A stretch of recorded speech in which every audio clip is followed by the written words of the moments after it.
بسم اللہ الرحمن الرحیم۔ اللہم صلی علی محمد و آل محمد وعجل فرجہم۔ السلام علیکم، کیسے ہیں آپ سب لوگ؟ پارس ٹی وی میں آپ کو خوش آمدید کہتی ہوں۔ امید کرتی ہوں کہ آپ سب لوگ خیریت سے ہوں گے۔ میری آج کی یہ ویڈیو ہے وہ شریکت الحسین حضرت بی بی زینب سلام اللہ علیہ کی ولادت کے بارے میں ہے۔ بی بی زینب سلام اللہ علیہ کی ولادت کے بارے میں جو تاریخیں ہیں وہ دو شامل ہوتی ہیں۔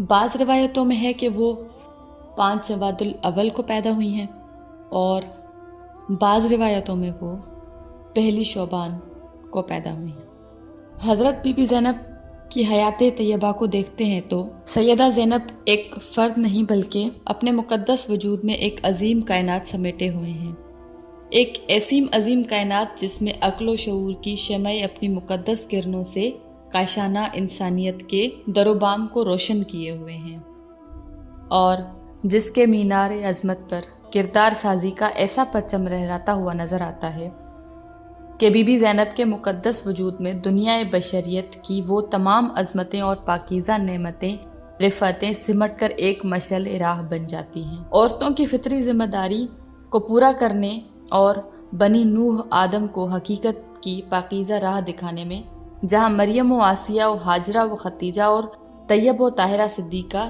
طاہرہ فاطمۃ الزہرا سلام اللہ علیہ کی عظیم شخصیت اپنے مقدس کردار کی روشنی میں ہمیشہ جبین تاریخی زینب بن کر نمونہ عمل ہیں، وہاں جناب زینب بھی اپنے عظیم باپ کی زینت بن کر انقلاب کربلا کا پرچم اٹھائے ہوئے آواز حق و باطل، سچ اور جھوٹ، ایمان و کفر، عدل و ظلم کے درمیان حد فاصل کے طور پر پہچانی جاتی ہیں۔ کربلا کی شیر دل خاتون زینب کبریٰ ہیں جو عقیلہ بنی ہاشم کہلاتی ہیں۔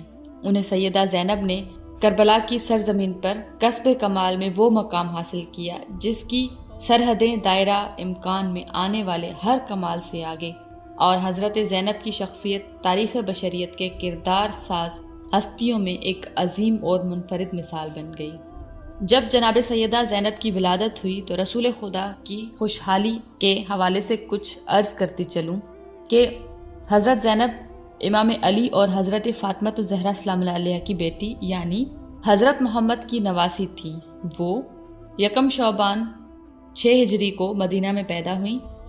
جناب سیدہ کی پیدائش پر پورے مدینے میں سرور و شادمانی کی لہر دوڑ گئی، یوں کہ جیسے رسول خدا کے گھر میں ان کی عزیز بیٹی حضرت فاطمہ زہرا کی آغوش میں ایک چاند کا ٹکڑا اتر آیا تھا۔ خود نبی اکرم سفر میں تھے، علی ابن ابی طالب نے بیٹی کو آغوش میں لیا، ایک کان میں اذان اور ایک میں اقامت کہی اور دیر تک سینے سے لگائے ٹہلتے رہے۔ مولا علی سب سے زیادہ رسول اسلام کی آمد کے منتظر تھے کہ دیکھیں حضور اکرم اپنی نواسی کے لیے کیا نام منتخب کرتے ہیں۔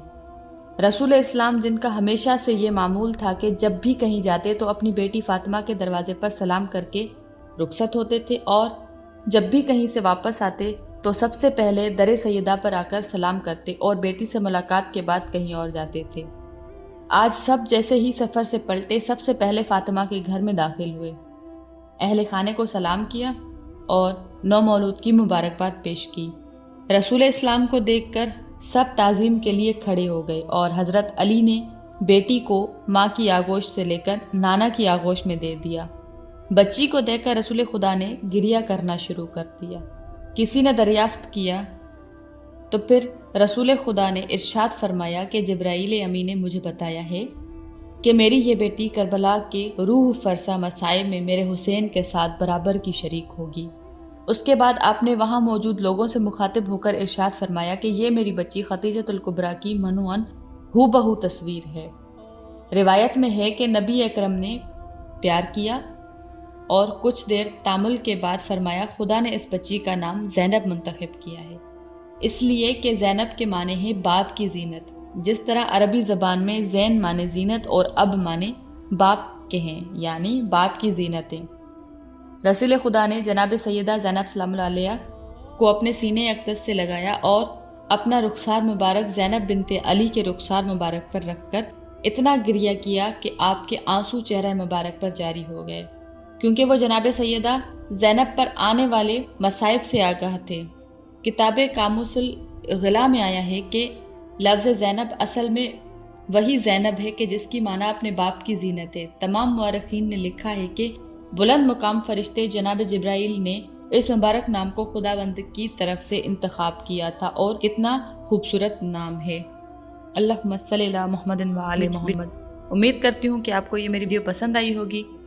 میرے اس چینل کو سبسکرائب کر لیں، میری اس ویڈیو کو لائک کر لیں۔